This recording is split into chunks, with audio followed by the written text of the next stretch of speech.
मिरगाची चाहूल लागली की शेताची कामं चालू झाली तसं समजा. मग भुईमूग, भात, नाचणं, बांधावर वरणं, जगदाळं, तीळ, पांढरे, काळे असं सगळं टोकण्याला शेतकऱ्यांची धांदल असते. मी इथं घराच्या बाजूला चवळी वगैरे मी अगोदरच टोकणून ठेवलं होतं. आता परवा दिवशी फक्त वरणं आणि जगदाळं इथं थोडंसं टोकणलं होतं. त्याला म्हटलं युरिया टाकून घ्यायची. ज्या दिवशी मी सकाळची युरिया टाकली त्याच दिवशी दुपारी 2:30 काय 3च्या दरम्यान पाऊस लागायला सुरुवात झाला. टोकणल्यानंतर लगेच किंवा दुसऱ्या दिवशी पाऊस पडला की पीक पण चांगलं येतं असं म्हणतात. तर इथं आता कधी मी जेवणाला सुरुवात केलेली आहे. लायटरची सवय झाली ना, तर लायटर संपल्यामुळं माझ्या मते 1 ते 1.5 दिवसात मी अख्खा माचीचा एक बॉक्स तरी संपवते. म्हणजे एक माचीची ती पेटी असते ना, ती माझ्याकडून संपून जाते. सारखं गॅस चालू बंद असं करते, ती सवय लागलेली आहे ना, लक्षातच येत नाही की माझा लायटर संपलेला आहे. तर इथं आता मला नाश्ता बनवायचा होता आणि रवा भाजून घ्यायचा. मी असं कितीतरी वेळा विसरते. आता कढईमध्ये तेल टाकलं आणि लक्षात आलं की मी रवा भाजून नाही घेतला, त्यामुळे वेगळ्या भांड्यामध्ये भाजून घ्यायला चालू आहे आणि एका बाजूला दूध गरम करायला चालू आहे. तसं तर माझा थोडाफार किराणा पूर्ण संपलेला, म्हणजे चहा पावडर वगैरे पूर्ण संपलेली. म्हणून इथून तात्पुरती HP आणून घेतलेली आहे. HPची आता सवय मोडल्यामुळे मला चहा पिऊसं वाटत नाही. आम्हाला ते सोसायटीची आता सवय पडलेली आहे. तरी पण आल्ला टोकून चहा, उपीट, नाश्ता वगैरे झाला. सकाळची सगळी कामं आवरून घेतली. तर काल मी वर्कशॉपचे कपडे गरम पाण्यात भिजत घातली होती आणि ती बादलीला थोडंसं होल आहे आणि ते पाणी ना इतकं ते खाली निथळून पूर्ण फरशीवर साबणाचं पाणी झालेलं आहे. म्हणून पटकन म्हटलं मशीन लावून घ्यायचं आणि सगळं ते खालचं पाणी मी मॉपनं वगैरे पुसून घेतलं. तर इथं दुसऱ्या दिवशीची सकाळ आहे. माझी देवपूजा वगैरे झालेली आहे. चपाती, भाजी झालेले, छोले बनवले होते, चपाती केल्या होत्या, भात आणि डाळ असं जेवण झालं होतं. पोरं गेलेले आहेत आणि आता मी बाकीच्या कामांना सुरुवात केलेली आहे. आंबे आता ह्या सीझनचे शेवटचे आंबे गावाकडून आलेले आहेत.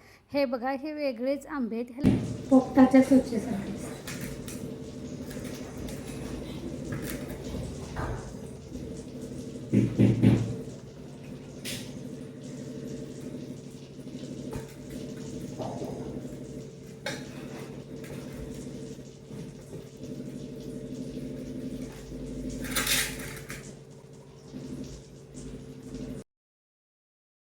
ह्या आंब्यानं रत्ना आंबा असं म्हणतात म्हणे. मला पण माहिती नव्हतं. आता ह्यांना विचारल्यानंतर त्याने म्हणाले रत्ना आंबा आहे तो. अजून काय खाऊन बघितलेला नाही आहे मी. त्यानंतर इथं दुसऱ्या वेळचा चहा झाला होता. त्याचे फक्त चहाचे 2 कप आणि चहाचं भांडं एवढंच घासायचं बाकी होतं. बर्फ काय तसा आता पाऊस चालू झालेला आहे थोडासा. आज मिरगाचा दिवस आहे, त्यामुळे काल पाऊस पडला, त्यानंतर आज पण वातावरण आहे. पण तरी पण बर्फ असू दे, कशा तरी घालायला लागेल. चुकून किंवा गरमी वाढली तर पाण्यात पण वापरायला येतं, म्हणून थोडासा बर्फ लावून घेतला. त्यानंतर इथं बघा, आज तुम्ही आमच्या कोल्हापूर जिल्ह्यात कोणाच्याही घरी जरी जाल तर मिरगाच्या दिवशी ही भाजी असतेच असते. ह्याला शेवग्याची भाजी म्हणतात. तर कोल्हापूर जिल्ह्यात कुठल्याही घरात जर शेवग्याची भाजी जून महिना लागला आणि शेवग्याची भाजी शिजलेली दिसली की समजायचं की आज मिरग आहे. मिरगाला ही भाजी बनवतो. त्यानंतर ह्या भाजीचा नैवेद्य पण असतो. तर इथं ह्यांचं बाहेर हे पडदे बसवायला चालू होते. आता जवळजवळ वर्ष होऊन गेलं. हे पडद्यांचं ना मी ते कलर करताना थोडंसं ते निघालेलं आहे आणि त्यावर कलर बसल्यामुळं ते पॅक झाले होती होलं.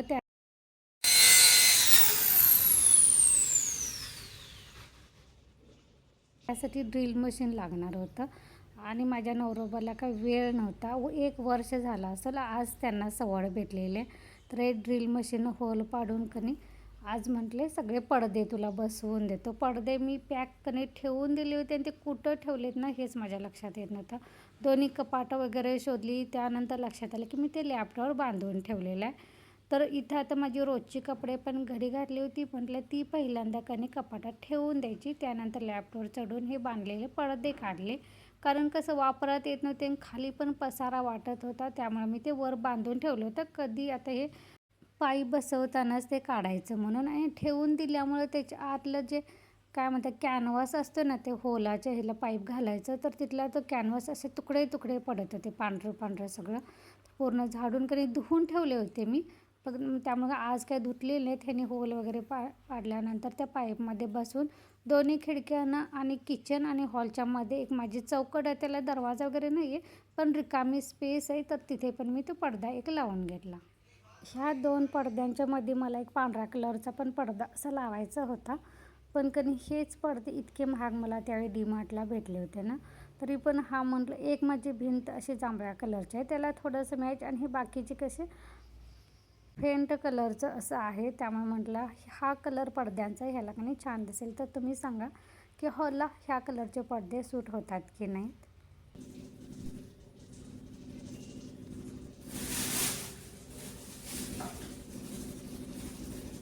त्यांना पडदे वगैरे सगळे असे गोळा करून दिले. त्यानंतर पलीकडल्या 2 रूम झाडायच्या होत्या त्या झाडून घेतल्या, किचन झाडून घेतलं आणि आता हॉलमध्ये आलेला आहे बेस वगैरे टीव्हीचा सगळा पुसून झाडू मारून घेतला.